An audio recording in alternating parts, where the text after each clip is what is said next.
Hello दोस्तों, मैं प्रीति मिश्रा। चलिए आज हम भारतीय साक्ष्य अधिनियम 1872 की धारा 9 को आगे बढ़ाते हुए उसे विस्तार से समझ लेते हैं और केस लॉ भी देख लेते हैं।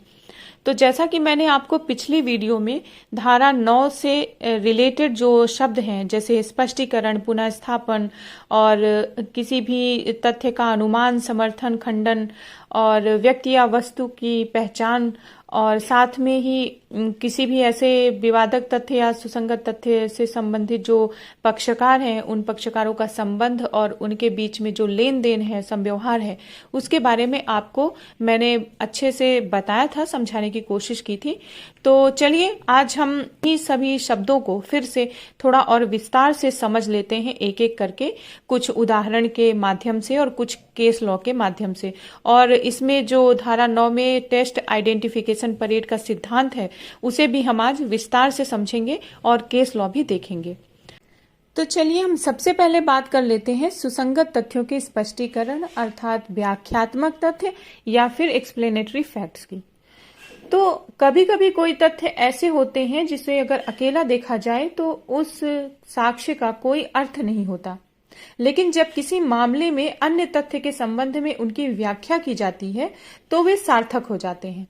ऐसे तत्व महत्वपूर्ण या प्रासंगिक तथ्य हैं जिन्हें उचित रूप से कम्युनिकेट किया जाना चाहिए। जैसे उदाहरण के तौर पर अलेक्जेंडर ने एक लड़की का व्यपहरण अर्थात किडनैप करने का प्रयास किया। पुलिस की पूछताछ के दौरान आरोपी थाने के पास घूमता हुआ नजर आया। जब लड़की ने आरोपी को देखा तो वह अपने भाई के सामने रोने लगी, जिसने पुलिस को घटना की सूचना दी। आरोपी को पुलिस ने गिरफ्तार कर लिया। लड़की का ये बयान व्याख्यात्मक है अर्थात एक्सप्लेनेटरी फैक्ट है। चलिए अब बात करते हैं सुसंगत तथ्यों के पुनः स्थापन अर्थात परिचयात्मक तथ्य या फिर इंट्रोड्यूस करने वाले फैक्ट्स के बारे में। तो जब कोई एक तथ्य किसी दूसरे महत्वपूर्ण तथ्य के परिचय के रूप में कार्य करते हैं तो वे उन तथ्यों के महत्वपूर्ण लेन देन की वास्तविक प्रकृति को समझने में मदद करते हैं और उनसे प्राप्त साक्ष्य की अनुमति केवल उस सीमा तक दी जाती है जिसका उपयोग विवाद में तथ्यों अर्थात विवादक तथ्य या प्रासंगिक तथ्यों अर्थात सुसंगत तथ्य को पेश करने के लिए किया जाता है। चलिए अब बात करते हैं अनुमान का समर्थन करने वाले तथ्यों की।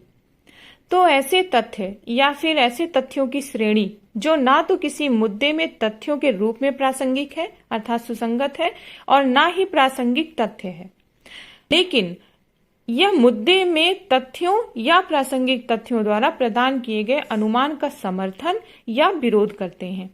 उदाहरण के लिए, जब ए बी की हत्या करता है तो ए गांव से भागने की कोशिश करता है।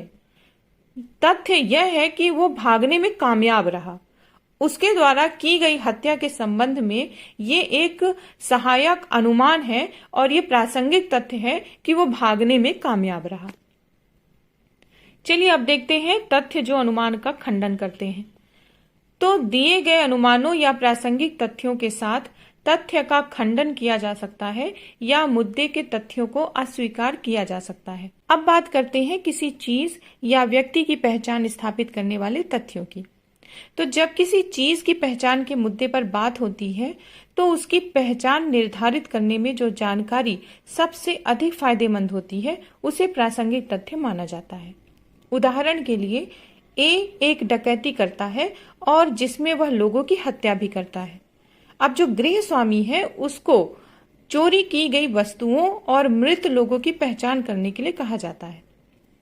तो मृतक जो व्यक्ति हैं, उन मृतक व्यक्तियों के कपड़ों और जूतों से उनकी पहचान की जा सकती है और साथ ही जो पीड़ित हैं जिनके गहने डकैत चोरी करके ले गए, तो वो गहने अगर पाए जाते हैं तो गहने भी स्वीकार्य होंगे यदि उसकी पहचान उसके घर में एक पार्टी में शामिल पड़ोसियों द्वारा की गई हो। इसी तरह से हम देखते हैं कि व्यक्ति की पहचान धारा 9 के अंतर्गत कैसे की जाती है। तो भारतीय साक्ष्य अधिनियम 1872 की धारा 9 के अंतर्गत जब किसी प्रासंगिक मामले में किसी व्यक्ति की पहचान की जा रही हो तो माता पिता, भाई बहन, पत्नी या अन्य रिश्तेदारों के द्वारा भी पहचान की जा सकती है। कुछ मामलों में शारीरिक निशान, चिन्ह या शरीर पर किसी घाव से बने हुए चिन्ह को भी देखकर उसकी पहचान की जा सकती है। किसी व्यक्ति की पहचान के लिए हड्डियों, कंकालों, उम्र, आवाज आदि जैसी चिकित्सीय जांचों का भी उपयोग किया जा सकता है। और इसी तरह किसी व्यक्ति की लिखावट, उंगली और पैरों के निशान और विशेषज्ञ द्वारा ऐसे अन्य सुराग भी खोजे जा सकते हैं जिनके कारण व्यक्ति की पहचान प्राप्त की जा सकती है। और ऐसे पहचान परीक्षण का उद्देश्य जांच एजेंसी की सहायता करना होता है और पहचान के साक्ष्य को अदालत में पर्याप्त साक्ष्य माना जाता है। इसी तरह हमने पिछली वीडियो में बात की थी कि धारा 9 में ऐसे तथ्य जो उस समय या स्थान को निर्धारित करते हैं जिस समय या स्थान में कोई तथ्य घटित होता है, या ऐसे तथ्य जो पक्षों के संबंध को दिखाते हैं जिनके द्वारा इस तरह के किसी भी तथ्य का लेन देन किया गया था, तो वो उस हद तक प्रासंगिक है जो किसी उद्देश्य की पूर्ति के लिए आवश्यक है।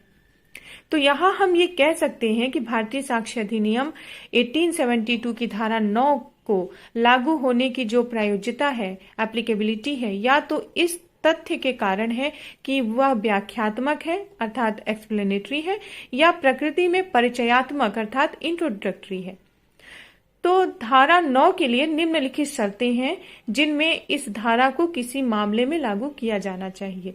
तो हम चलिए बारी बारी से उन शर्तों को देख लेते हैं। तो सबसे पहला शर्त है कि तथ्यों को आवश्यक रूप से मुद्दे में तथ्य या प्रासंगिक तथ्यों की व्याख्या करनी चाहिए। दूसरा, तथ्यों की आवश्यक रूप से मुद्दे में तथ्य या प्रासंगिक तथ्यों का परिचय देना चाहिए। तीसरा, तथ्यों को अनिवार्य रूप से एक अनुमान का समर्थन करना चाहिए या मुद्दे में तथ्य या प्रासंगिक तथ्य का खंडन करना चाहिए। चौथा है, तथ्यों को किसी भी चीज या किसी व्यक्ति की पहचान को साबित करना चाहिए जिसकी पहचान महत्वपूर्ण है। पांचवा है, तथ्यों को आवश्यक रूप से विवादित तथ्यों का समय या स्थान निर्दिष्ट करना चाहिए।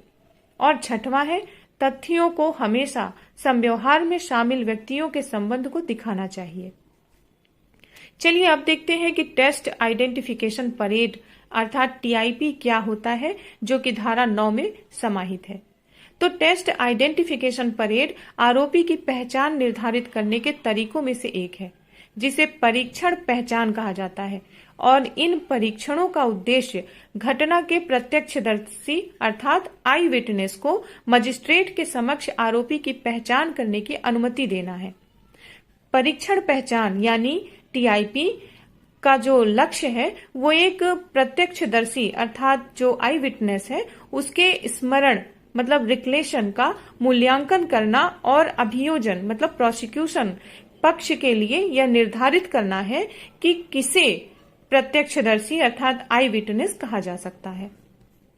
यहां मैं आपको ये भी स्पष्ट कर दूं कि अगर किसी नाबालिग अर्थात जो माइनर है तो माइनर गवाह के द्वारा किसी आरोपी की पहचान को स्वीकार करना है या किसी गवाह द्वारा पहली बार किसी आरोपी की पहचान को स्वीकार करना है तो ऐसा अदालत की पुष्टि के बाद ही किया जा सकेगा, अन्यथा नहीं। टीआईपी से संबंधित प्रासंगिक जो मामले हैं उन मामलों को भी हम देख लेते हैं, केस को देख लेते हैं। तो हीरा बनाम राजस्थान राज्य 2007 का मामला है। इस मामले में टेस्ट आइडेंटिफिकेशन परेड के संबंध में डकैती शामिल है। 7 डकैतों ने पैसे चोरी करने के लिए आधी रात में एक पेट्रोल पंप कार्यालय का दरवाजा तोड़ दिया। जब कर्मचारी कार्यालय में सो रहे थे, कार्यालय में घुसे 3 डकैतों ने मजदूरों को लाठियों से पीटा। कार्यकर्ता के रोने की आवाज सुनकर पास का एक पड़ोसी मौके पर आया और डकैतों ने उसकी भी पिटाई कर दी। बदमाश कैश बॉक्स से रुपया लूटकर फरार हो गए। सुनवाई के दौरान 37 गवाहों से पूछताछ की गई। टेस्ट आइडेंटिफिकेशन परेड का उपयोग करके संदिग्धों की पहचान की गई थी। इसी तरह से टेस्ट आइडेंटिफिकेशन परेड टीआईपी आयोजित करने के लिए निम्नलिखित सिद्धांत स्थापित किए गए हैं। तो हम देख लेते हैं कि वो सिद्धांत क्या है। तो टेस्ट आइडेंटिफिकेशन परेड अर्थात टीआईपी को महत्वपूर्ण साक्ष्य नहीं माना जाता है, ऐसा कहा गया था, और इसका उपयोग सूचनाओं को सत्यापित अर्थात वेरीफाई करने के लिए किया जाता है। ये कुछ गाइडलाइन थी जो कि न्यायालयों के द्वारा समय समय पर दी गई हैं और इसे सिद्धांत के तौर पर लिया गया है। तो इसका मुख्य जो लक्ष्य है वो पूछताछ के दौरान गवाह की स्मृति का परीक्षण करना होता है। आरोपी के गिरफ्तार होते ही टेस्ट आइडेंटिफिकेशन परेड अर्थात टीआईपी की जो प्रक्रिया है वो शुरू हो जाती है। आई विटनेस की सत्यता के आधार पर ही आगे की कार्रवाई की जाती है। तो इसी तरह से एक केस और है, राजनाथ सिंह महतीम सिंह राममनम मुन्नू उर्फ मोनू बनाम उत्तर प्रदेश राज्य का 1978 का। इस मामले में परेड के परीक्षण पहचान के संबंध में डकैती शामिल है। सक्कापुर गांव स्थित शिव शंकर तिवारी के घर में रात में 4 डकैतों ने तोड़फोड़ की। वे बंदूक, चाकू और लाठी जैसे हथियार लेकर घर में घुसे थे। वे मसाले भी लेकर आए थे। इन डकैतों ने सोते समय परिवार को उनके बिस्तर से बांध दिया।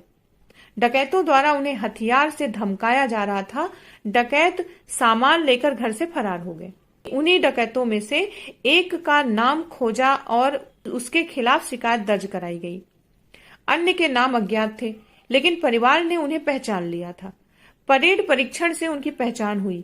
प्रत्यक्षदर्शी अर्थात आई विटनेस ने अन्य लोगों को ट्रैक किया, जिन्हें गिरफ्तार किया गया और उन्हें दंडित किया गया था। पहचान का मूल्य जांच एजेंसी और आरोपी दोनों के लिए फायदेमंद है। यहाँ तक कि अगर गवाह आरोपी से जुड़ा नहीं है तो वह अपराधी की पहचान करने में सक्षम हो सकता है, बशर्ते कि जल्द से जल्द एक टेस्ट आइडेंटिफिकेशन परेड आयोजित किया जाए।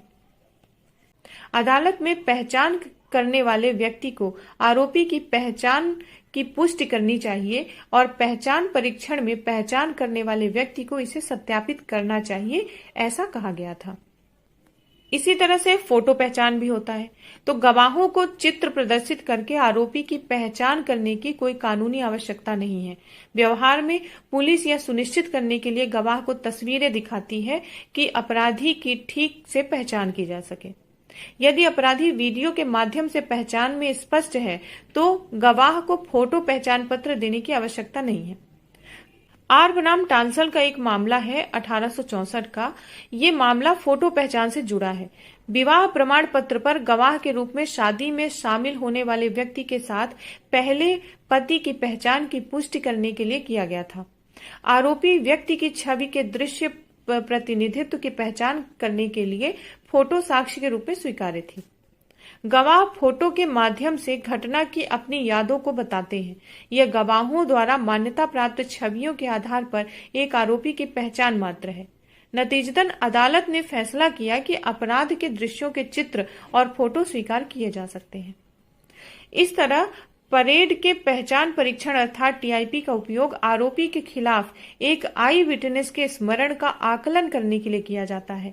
किसी व्यक्ति की पहचान किसी भी चिन्ह या पहचान परीक्षण का उपयोग करके या परिवार के सदस्यों की पहचान के माध्यम से किसी आरोपी व्यक्ति या मृत व्यक्ति की पहचान करने की प्रक्रिया है। इसमें चित्र पहचान के माध्यम से भी पता लगाया जा सकता है, जिसका उपयोग अधिकारियों द्वारा आई विटनेस से अपराधी की पहचान करने के लिए किया जा सकता है। तो इस तरह से हमने देखा कि टेस्ट आइडेंटिफिकेशन परेड क्या है और ये धारा 9 में किस तरीके से एप्लीकेबल है। और उम्मीद है आपको ये वीडियो अच्छा लगा होगा और आपको धारा 9 समझ में आई होगी। और मिलते हैं अगली वीडियो में धारा 10 के साथ। तब तक बने रहिए द लॉ डायरीज के साथ। Thank you.